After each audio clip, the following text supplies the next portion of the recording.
أعوذ بالله من الشيطان الرجيم.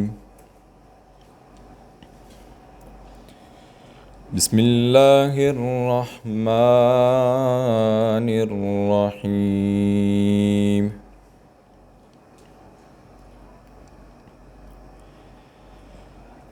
ألف لام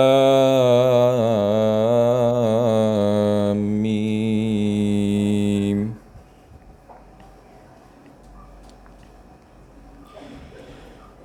ذلك الكتاب لا ريب فيه هدى للمتقين.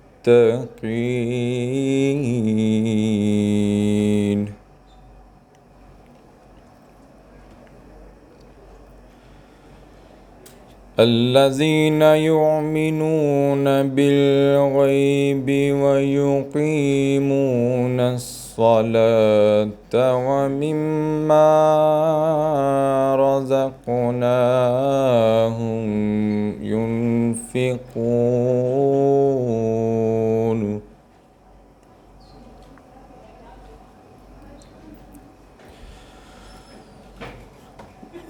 والذين يؤمنون بما أنزل إليك وما أنزل من قبلك وبالآخرة هم يوقنون.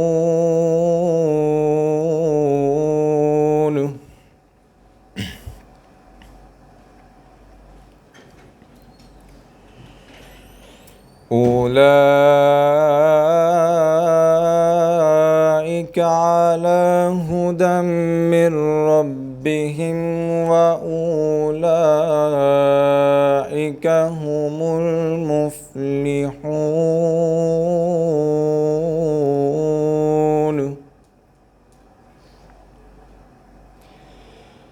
إن الذين كفروا سواء عليهم أأنذرتهم أم لم تنذرهم لا يؤمنون.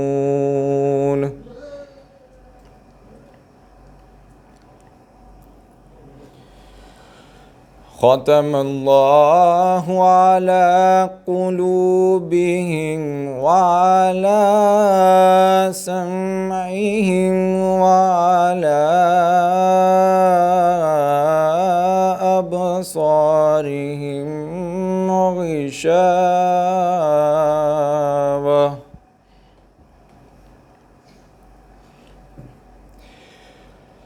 وعلى أبصارهم غشاوة ولهم عذاب عظيم. صدق اللہ العظیم. رب اشرح لی صدری ویسر لی امری واحلل عقدۃ من لسانی یفقہوا قولی.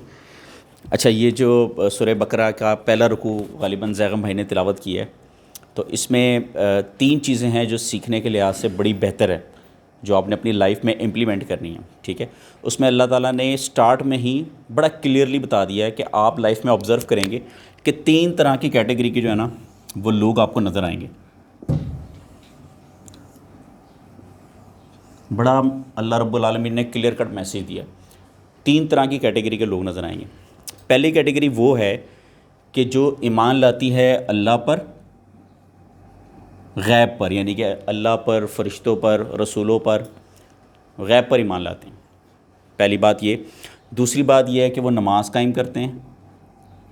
تیسرا یہ کہ اللہ کے دیے ہوئے میں سے خرچ کرتے ہیں، جیسے اللہ رب العالمین نے بتایا ہے ویسے خرچ کرتے ہیں.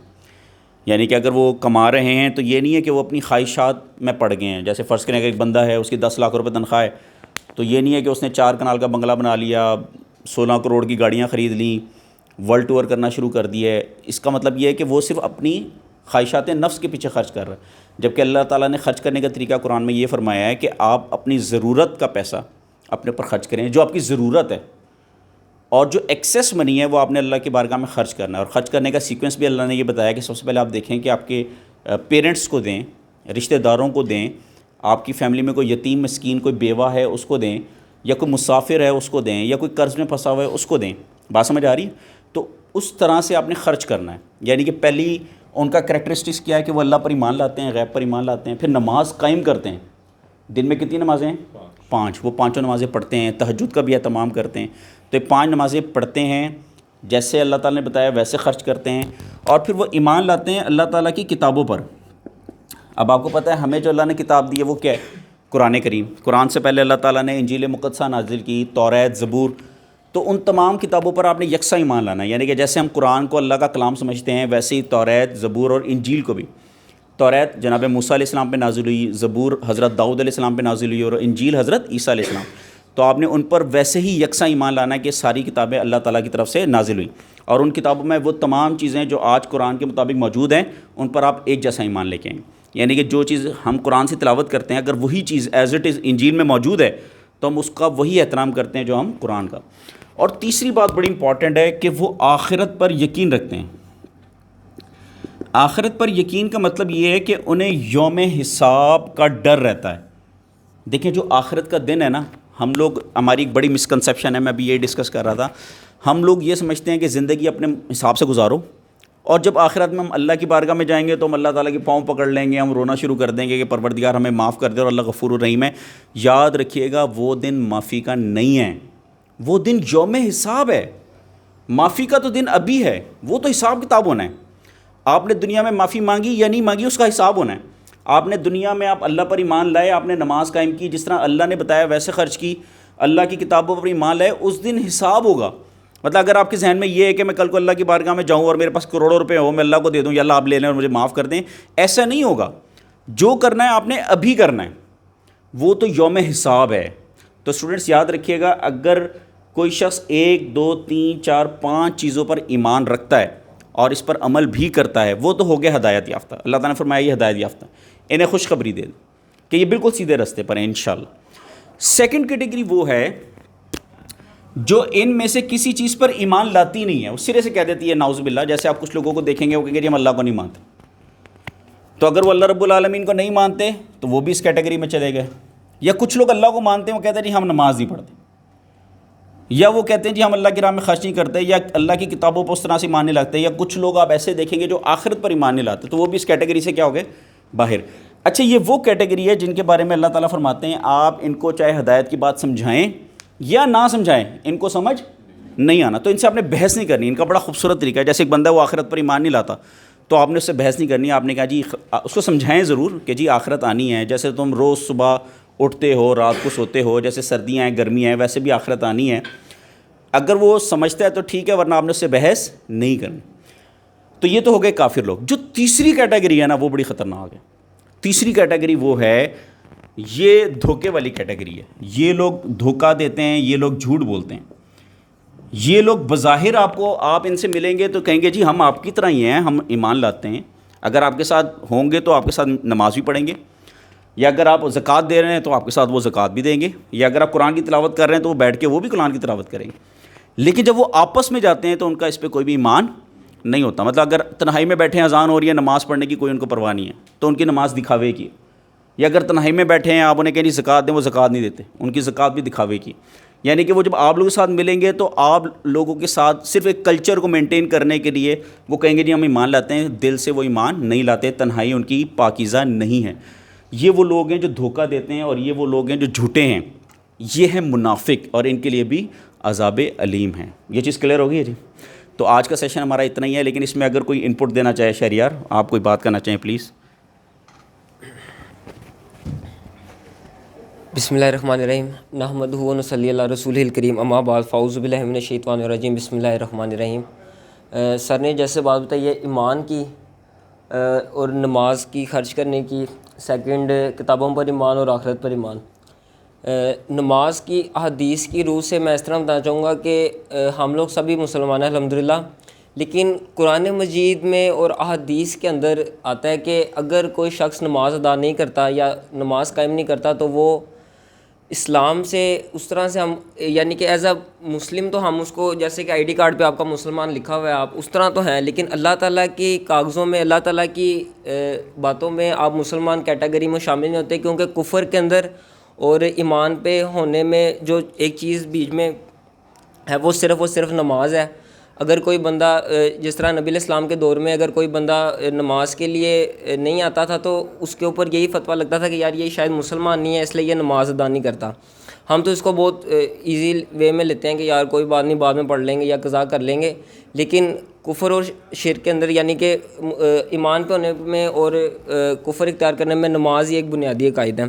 سیکنڈ جو سر نے بات کی ہے کہ خرچ کرنے میں، اب کافی لوگوں پہ زکوٰۃ جس طرح فرض ہوتی ہے، کوئی لوگوں پہ صدقہ اور اس کے علاوہ فطرانہ وغیرہ جیسے کہ ہوتا ہے، اس طرح نبی علیہ السلام نے کہا ہے کہ خواہ آپ کے پاس اگر مثال کے طور پہ 2 کھجوریں بھی نبی علیہ السلام کے پاس اکثر ہوا کرتے تو اس میں سے ایک آدھی وہ کسی غریب کو دے دیا کرتے تھے، یعنی کہ انہوں نے جو چیز یعنی کہ اپنے لیے تو وہ پسند کرتے تھے، سیکنڈ کے لیے بھی آپ وہی چیز پسند کریں، مینس کہ جب آپ نے خرچ کرنا ہے تو آپ نے دوسرے کی یہ چیز دیکھنی ہے کہ یار جو چیز میں اپنے لیے لے رہا ہوں کیا وہ میں دوسرے کو دے بھی رہا ہوں کہ نہیں دے رہا، کیونکہ اب دیکھیں اکثر ہم خرچ اس طرح بھی کرتے ہیں کہ آپ نے اپنے لیے تو کوئی اچھی چیز پسند کی لیکن دوسروں کی طرف جب خرچ کرنے کی طرف باری آتی ہے کہتے ہیں یار چلو میں اس کو ذرا تھوڑی ہلکی چیز دے دوں، یا ہم کہتے ہیں کہ اس کوالٹی کی وہ چیز نہیں ہوتی، تو اس کے لیے بھی آپ اس کے اوپر تھوڑا خیال کریں۔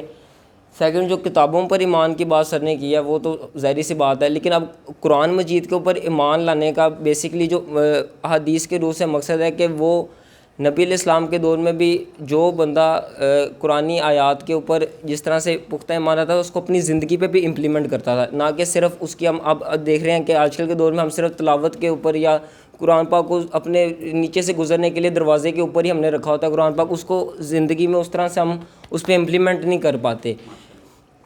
تو ہمیں چاہیے کہ ہم اپنی زندگی میں بھی قرآن مجید کو اچھے طریقے سے ایسے انداز سے تلاوت تو کریں لیکن اس کو ترجمے کے ساتھ اور تفصیل کے ساتھ سمجھ کے پڑھیں کہ نا اللہ تعالیٰ ہم سبھی کو توفیق دے۔ یہ جو اس کا بنیادی عقائد ہیں، اور ایٹ دی اینڈ ہم سے سوال بھی اس کے بارے میں یعنی کہ قبر میں اکثر آپ نے پوچھا ہوگا کہ 3 سوال ہوتے ہیں، لیکن میں کہتا ہوں کہ قبر میں 4تھا سوال بھی ہوگا، وہ یہ ہوگا کہ آپ نے خود کیوں نہیں تعلیم حاصل کی قرآن کی، یا خود کیوں نہیں سیکھا، اہل علم کے پاس آپ کیوں نہیں گئے۔ تو یہ ایک بہت بڑی چیز ہے جو ہم لوگ اس کو تھوڑا ایزی لیتے ہیں کہ یار دیکھی جائے گی بعد میں کر لیں گے، لیکن اس میں ہمیں بالکل بھی لیزینس شو نہیں کرنی چاہیے، اس میں ہمیں بڑھ چڑھ کر حصہ لینا چاہیے تاکہ ہمارے اندر ایمان کا جو ایک تقویٰ قرآن مجید سے ریلیٹڈ ہے وہ بڑھ چڑھ کر اس میں ہم نے حصہ لینا ہے انشاءاللہ۔